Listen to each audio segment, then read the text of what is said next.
Hey YouTube fam, it's your girl Leah back again with another video. In today's video, as you can see from the title, we are doing my new perfect wash and go that I've discovered very recently. I've come up with a technique for my wash and goes that differs from the wash and goes I did from a year ago. I think my last wash and go video was a year ago, and I wanted to do an updated video because this past week, 1 week ago, I did a wash and go that was the least amount of time that it ever took me to do one, and the results were the best ever. Now, this is the wash and go we're trying to duplicate. This is day 7 though, which usually is the worst day, and honestly, if I put a little bit of makeup on, jazzy myself up, fluff it out a bit, I could still go for a few more days. So today I'm going to show you how I achieve these looks. We have the products in front of me, so I'm just going to show you quickly the products that you'll see me use throughout this video. Well, you won't see me shampoo and condition my hair. I'll do that off camera. I used the Shea Moisture Make It Last Wash and Go shampoo. I was in my beauty supply store recently, and Shea Moisture being Shea Moisture, I realized they had a line just specifically for wash and go. So I said, hey, why not try that? As well as I'm going to use the Coconut Custard Shea Moisture Make It Last Wash and Go conditioner. Now, they do have other products in the line. They have a oil, they have a gel, and they have one other product. Seemed like leave-in texture kind of product. I didn't buy everything from the line because I, just wanted to test it out. What I used in my last wash and go was I used the Camille Rose leave-in, which you've seen me use in several wash and goes. I love that. Or the Kinky Curly Not Today. I differ between the two. And then I used oil. So you guys are probably familiar with the lock method for wash and goes or protective styling in general, which is usually liquid, or people substitute the L for leave-in sometimes. Then oil, they go in with an oil, and then they go in with a cream. Creams do not work for my protective styles. I can't do them. So gel. So maybe I'm not doing totally the lock method as much as I'm doing a new made-up method called the log method. And I'm going in with gel. You guys know I love my wet lime gel. You guys see it is running out. This is the green lid that they do not make anymore. So I'll be interested to maybe try the Make It Last Shea Moisture. But if you have a gel that you like, I say go for that. So what I'm going to do is I'm going to go in the shower off camera, of course, and use my shampoo and then use my conditioner. What I did the last time, and I'm going to duplicate, is I'm going to leave a little bit of my conditioner in. I will wash off probably, I say 70% of it, and then I'll leave in some of the conditioner. Again, it works somehow. So in real time, you'll probably see me in 20 minutes from now, but you guys in Camberland will see me right now. And just like that, I am back, freshly washed. I did wash out more of the conditioner than I wanted to. I feel like I washed out probably 80%, maybe even 85%, so there's 15% conditioner left in, but nonetheless, I think it should work. The thing that I did the last time is where the places where it was a little bit sparse, I added my coconut water leave-in conditioner by Camille Rose, so that's why this is needed. I'll probably use this up throughout the process of this, but I'm talking fast because I'm about to work very fast. Now, again, trying to duplicate exactly how I did it the last time, I got out the shower and immediately started the process, so my hair was wet. My hair works best not when it's damp, not when it's lightly dry, when it is damp. So getting up in camera, this is what my curls look like freshly out of the shower. Again, super wet. If at any point I feel like it's about to start drying up, you'll see me bring out a spray bottle because, again, I'm going to be working super fast. So it won't be fancy parting all throughout. I'm just going to grab and put some hair to the side and then work the products through. So products in order will be the leave-in. Then I'm going to go in with a little bit of oil on the section and then finish off with gel. The thing that will be different, and again, you'll see me do this throughout, is I'm not going to be shingling my hair, which I used to do. I used to apply all my products. After I was done, I'd wrap the hair around my finger and just kind of, I can't even do it today, shingle it through. So just kind of twist it around my finger. Won't be doing that. Let's go. So again, for this process, I first go in with my leave-in. Then I take my Denman brush and rake through my hair. I do not use the Denman brush again after the leave-in step. I then go in with my oil, and then on top of that, I come in with my gel. I use the prayer hands method to just kind of break through my hair. I do not shingle any longer because, again, a wash and go should be quick and easy. And that's the technique I have found for myself now. It's just 3 steps, rake, and then I let it air dry. Simple, easy, fast. Love this new technique that I found.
So I am done applying all the product to my head.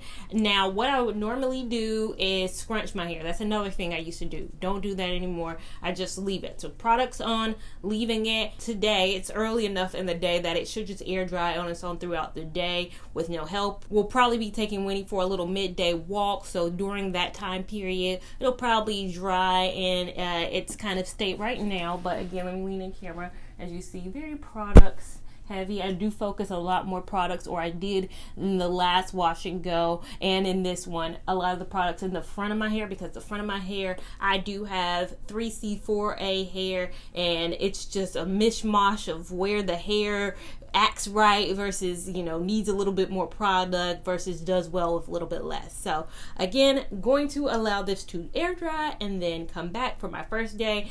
And like my previous wash and goes, I'm going to actually show you every single day until I switch my style. But I'll probably wear this for 1, 2, 3, 4, 5 days potentially, but you guys will see how it looks air dried, and then you guys will see throughout the week. So let's go. So now I am back and it is dry. This is what it looks like on this side. This is what looks like on this side. Completely dry, day 1.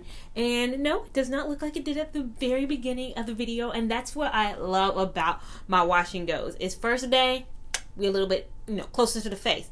Second day, third day, we get bigger and bigger. And I think my good sweet spot is honestly day 3, 4, and 5, but this wash and go really started looking good after 2. So honestly, I'm excited for how the rest of the days will look. But overall, let me get up in camera. The thing I love about my wash and goes is that I do not have to put edge control on, and usually until like a few days in. And I know you guys talked to me in my breakage video about, you know, things. I told you guys that it was because I needed breaks. Some of you guys listed so many other suggestions, and one of them was to lessen the amount of edge control I use. And I do feel like with my crochet here, I do end up using edge control a lot more just for the blending, but this is a natural style, so I do find myself using a little bit less edge control. So for my first usually few days, I don't even wear it. But let me do a turnaround.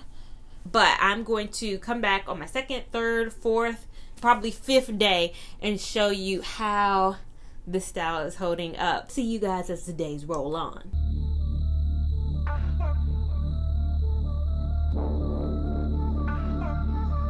So I am now here for day 2. This is what day 2 of my wash and go looks like, giving a little bit of a crochet curl going in. This kind of a vibe I got going on with my left side part. Again, the great thing about this style is that I don't even need to lay my edges down because it's part of the look. It goes with the vibe of the look. But wanted to give you a day 2. It gets kind of bigger. We're getting volume, and I do nothing to make it voluminous. The days go on. I don't want to manipulate it so that it looks super voluminous on day 2, or it has a day 5 look on day 2, because then by day 5 it'll look like, I don't know, it'll look too big. So again, I let it naturally do what it's gonna do. But let's see what it looks like tomorrow, day 3.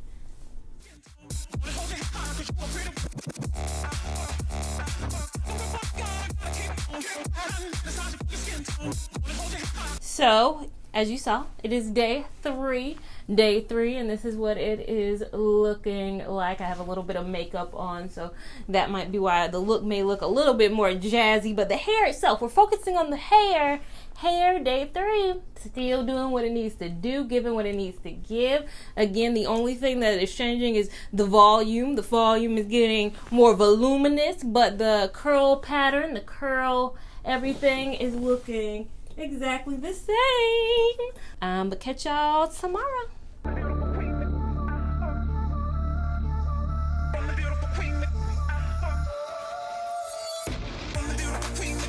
So it is day 4 with the wash and go. I want to get up in camera. So far, probably my favorite day of the wash and go, if I do say so myself. I think it's giving what needs to be given on day 4, but I'm going to do kind of a turnaround. We are at that optimal volume for me, the volume that I'm loving, and we are at that optimal, just every overall shape and look. Now, I might get some questions. I realize I haven't talked about what I do at night. All I do at night, I haven't put any additional products on, haven't combed, why would I comb through, brush through, doing anything. All I do is pineapple my hair at night. What pineappling is, if you're in the natural hair community and you have been for some time, this is not new to you, but newbies might not know. All it's doing is pulling all the hair to the top of your head, where you kind of look like the top of a pineapple. You know how it has that little look, the little green part of a pineapple? That part, you put a little scrunchie around it, and I put my bonnet on. I sleep with a bonnet every single night. I'm a bonnet stan. I love a good bonnet. Then wake up in the morning, and I release that bonnet. I take that scrunchie off, give a little shake, and go. I think that's where the go process of the wash and go term comes from, just because this is go. Now, when you're first doing it, it's not really a go. You have to wash, you have to wait for it to dry, you have to do all that. But then as the days go on, you should be able to just get up in the morning and go. Get up in the morning and go. Get up in the morning and go. And so that is where I am at with day 4. Now, my last day of wearing it will be tomorrow. So that will be day 5 with this wash and go. I could wear it for probably longer, but I do want to get back to the land of crochet here. I have been a month away from it, but you guys will see how it looks on its final day, day 5, tomorrow. So as you saw, this is day 5 and day final of me wearing my hair in this wash and go style. Of course, I could wear it for much longer, but I need to return to the land of crochet braids. But this is what it is giving.